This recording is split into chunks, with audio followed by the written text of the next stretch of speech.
மாண்புமிகு பேரவைத் தலைவர் அவர்களே, மாண்புமிகு உறுப்பினர்கள் குறிப்பிடும் சம்பவத்தில் திருநெல்வேலி மாவட்டம் ரெட்டியார்பட்டியில் உள்ள மார்க்சிஸ்ட் கம்யூனிஸ்ட் கட்சி அலுவலகத்தில் 13/6/2024 அன்று இருவேறு சமூகத்தைச் சார்ந்த மணமக்களுக்கு சாதி மறுப்பு திருமணம் செய்து வைக்கப்பட்டு அது தொடர்பான புகைப்படம் முகநூல் பக்கத்திலே பதிவிடப்பட்டதாக தெரிகிறது. இதனை அடுத்து மணப்பெண்ணின் குடும்பத்தினர் கடந்த 14/6/2024 அன்று மார்க்சிஸ்ட் கம்யூனிஸ்ட் கட்சி அலுவலகத்திற்கு சென்று இது குறித்து கேட்டு தகராறில் ஈடுபட்டு அங்கிருந்த பொருட்களை சேதப்படுத்தியிருக்கிறார்கள்.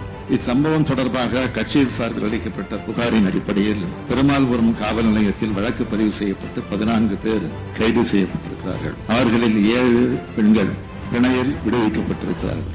7 ஆண்கள் நீதிமன்ற காவலுக்கு உட்படுத்தப்பட்டிருக்கிறார்கள். விசாரணையில் சம்பவத்தில் சாதிய வன்கொடுமை நிகழ்ந்ததற்கான முகாந்திரம் உள்ளதாக தெரிய வந்ததை அடுத்து இவ்வழக்கில் வன்கொடுமை தடுப்பு சட்டத்தின் பிரிவுகளும் சேர்க்கப்பட்டு தொடர்ந்து விசாரணை மேற்கொள்ளப்பட்டு வருகிறது. மாண்புமிகு பேரவைத் தலைவர் அவர்களே, சமூக நீதி கொள்கையை தனது உயிர் மூச்சாக கொண்டு தொடங்கப்பட்ட திராவிட முன்னேற்ற கழகம் பெண் கல்வி, சம உரிமை, சாதி மறுப்பு திருமணம் ஆகியவற்றை தனது ஆரம்ப காலம் தொட்டே ஆதரித்து வரக்கூடிய இயக்கமாகும். இதனை இந்த அவையில் அனைவரும் அறிவார்கள். மாண்புமிகு பேரவைத் தலைவர் அவர்களே, நமது திராவிட மாடல் அரசு பொறுப்பேற்றதிலிருந்து இதுபோன்ற பிற்போக்குத்தனமான சமூக குற்றங்களுக்கு எதிரான நடவடிக்கைகள் மிகவும் தீவிரமாக கண்காணிக்கப்பட்டு வருகின்றன. இதன் காரணமாக இதுபோன்ற இனங்களில் பதிவு செய்யப்படும் வழக்குகளில் குற்றவாளிகளுக்கு முறையான தண்டனை வாங்கி தரப்படுகிறது.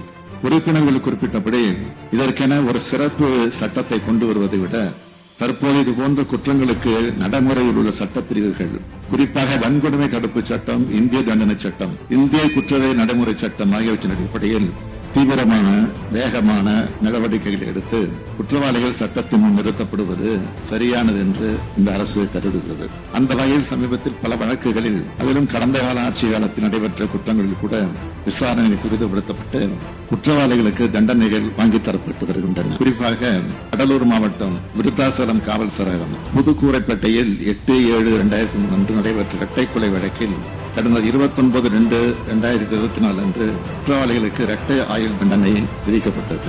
அதேபோல் 2015 ஆண்டில் நாமக்கல் மாவட்டத்தில் கோகுல்ராஜ் என்பவர் கொலை செய்யப்பட்ட வழக்கு முறையாக கண்காணிக்கப்பட்டு வேகப்படுத்தப்பட்டு இம்மாதம் மாண்புமை சென்னை உயர்நீதிமன்றத்தில் மதுரை மாவட்ட வன்கொடுமை சிறப்பு நீதிமன்றம் 8/3/2022 அன்று வழங்கிய தீர்ப்பு மாண்புமை மதுரை நீதிமன்ற கிளையால் உறுதி செய்யப்பட்டது.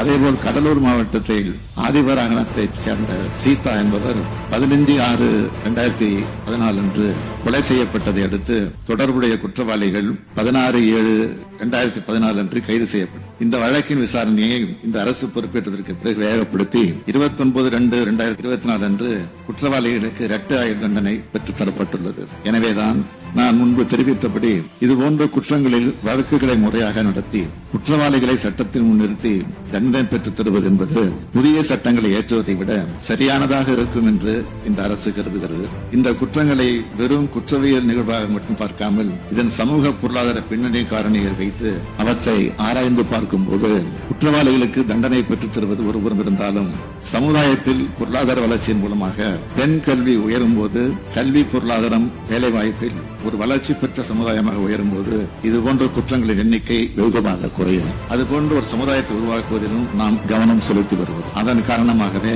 நாம் நடைமுறைப்படுத்தக்கூடிய புதிய திட்டங்கள் எல்லாம் பெண்களின் வாழ்க்கை, வாழ்வாதாரத்தை, கல்வியை, அவர்களது உரிமைகளை மேம்படுத்தும் திட்டங்களுக்கு முன்னுரிமை அளித்து வருகிறோம்.